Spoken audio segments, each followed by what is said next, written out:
안녕하십니까. 저희는 계명대학교 생태조경학과 강다운 문수원입니다.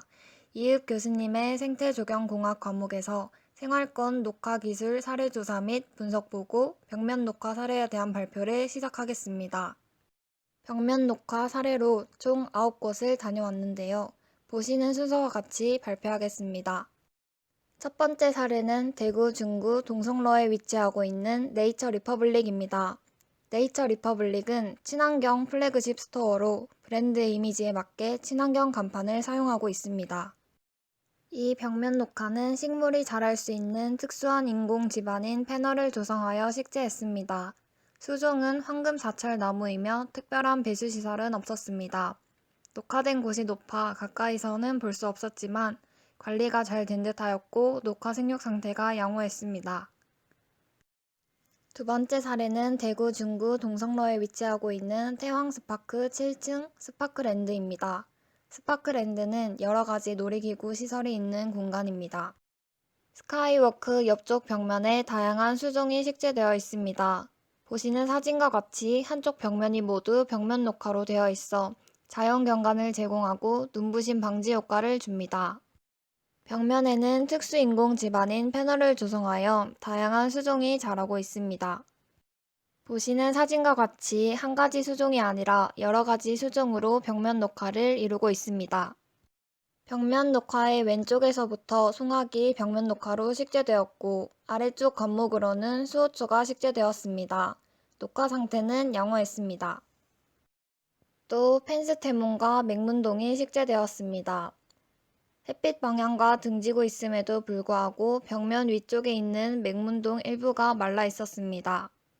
하지만 전체적인 양육 상태는 양호했습니다. 보시는 사진의 왼쪽 부분은 블루버드이고 오른쪽은 황금 사철 나무가 식재되어 있습니다. 녹화 상태는 양호했습니다. 이 식물은 황금 사철 나무이고 빈 곳이 있어서 인공 지반인 패널 장치를 자세히 관찰할 수 있었습니다. 스파크랜드 벽면 녹화는 올해 조성되어 전체적인 시설 관리 및 유지가 잘 되어 있었습니다. 벽면 외부에서는 볼 수 없었지만 스파크랜드의 캐드 자료를 통해 벽면 내부에 관수시설이 설치되었음을 알 수 있었습니다.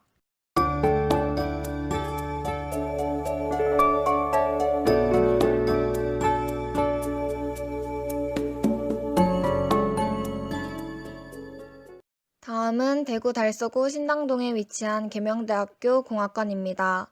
계명대학교는 공학관뿐만 아니라 다른 대학 건물들 또한 벽면 녹화로 되어 있습니다. 큰 건물의 벽면 녹화를 함으로써 건축물 에너지를 절약하고 직사광을 차단하여 벽면을 보호하는 효과를 줍니다. 수종은 담쟁이 덩쿨입니다. 담쟁이 덩쿨이 지표면에서부터 올라오는 벽면 등반 기법으로 녹화되어 있고 특별한 관수시설은 없었습니다. 다음은 대구 3호선입니다. 대구 3호선 라인의 교각 부분에 보조자재 등반 기법인 네트를 설치하여 벽면 녹화를 조성하고 있습니다. 북구청역 교각에는 영춘화가 식재되어 있습니다. 특수한 관수시설은 없고 아쉬운 점은 네트를 이용했지만 영춘화가 타고 올라서 자라지 않고 바깥으로 뻗쳐서 자라 관리가 필요하다고 생각했습니다. 다음은 대구 달서구에 위치한 성서고등학교입니다. 성서고등학교 학교 앞 담장에는 다른 학교에서는 보기 드문 벽면 장치형 녹화 기법을 사용했습니다. 벽면 화분과 아래쪽 하단에 담쟁이 덩쿨을 식재하여 부분적으로 벽면 녹화를 조성했습니다. 화분은 짜여진 철제 틀에 부직포를 넣어 식재하였고 화분 하나마다 하나씩 관수시설이 설치되어 있었습니다. 녹화 상태는 양호했고 아래쪽에 식재된 담쟁이 덩쿨이 불규칙하게 자라 벽면 등반과 장치형 녹화가 함께 어우러지고 있습니다.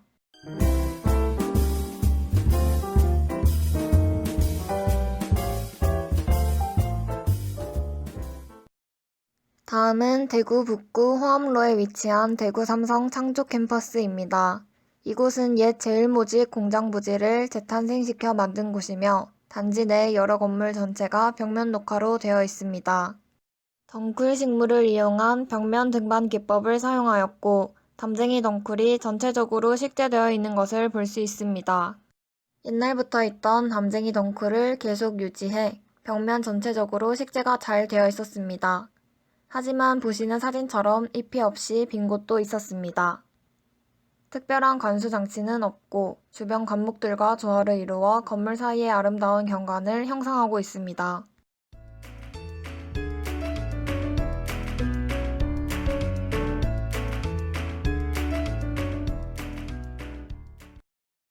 다음 대상지는 중구 대봉동에 위치한 김광석 다시 그리기 길입니다. 김광석 길은 2010년 방천시장 문전성시 사업으로 방천시장 골목길에 조성하기 시작했으며 위쪽에는 산책로와 벽면 녹화가 조성되어 있고 아래쪽에는 관광로가 조성되어 있습니다. 이곳에 조성된 벽면 녹화는 특수 인공 지반을 조성한 것으로 벽면 장치형 녹화 기법에 해당됩니다. 김광석길 간판 아래 기린초와 송엽국, 아이비가 식재되어 있었습니다.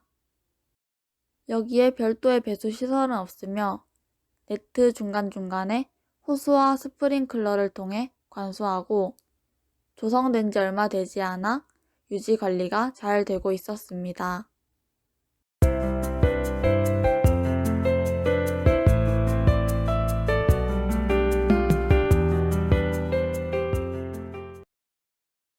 다음으로는 대구 서구 비산 223동에 위치한 달성토성마을입니다. 달성토성마을은 달성공원 서편의 달성토성 둘레길에 위치한 마을로 행복한 날매골 사업과 더불어 주민들의 골목정원 사업이 어우러져 진정한 도시재생의 모델이 되고 있는 지역입니다. 김광석길과 마찬가지로 별도의 배수시설은 없었으며 같은 방식으로 스프링클러를 통해 물을 줍니다. 식재 수종으로는 기린초, 송엽국, 상록패랭이, 아이비가 식재되어 있었으며 유지 관리가 잘 되어 있었으나 기린초가 아래로 늘어지는 것을 눈으로 확인할 수 있었습니다. 다음은 대구 동구 동대구역에 조성된 실형에 의한 녹화 기법입니다. 대구시 농업기술센터에서 동대구 옆 앞 광장에 조성한 대구 시민힐링관에서 벽면 녹화를 찾아볼 수 있었습니다. 여기에 주요 방문자는 동대구역 이용 승객이었습니다. 양 끝에 화분을 두어 직접 배수하는 것을 볼 수 있었으며 식물이 철제 프레임 위로 타고 올라갈 수 있도록 조성되어 있었습니다.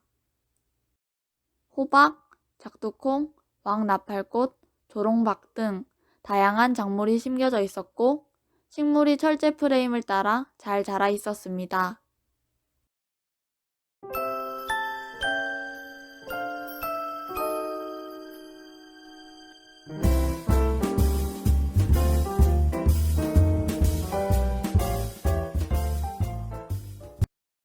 그 다음으로는 동대구역 광장 좌측에 위치한 벽면 녹화입니다. 이전 벽면 녹화에 비해 규모가 크고 양 끝에 별도의 화분을 두지 않고 바닥에 직접 식재하였다는 차이점이 있습니다. 수종은 덩굴 장미로 조성된 지 얼마 되지 않아 보안 사항을 발견하지 못했습니다.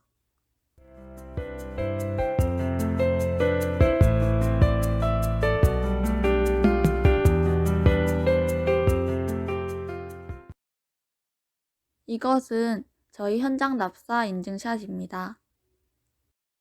이상입니다. 시청해주셔서 감사합니다.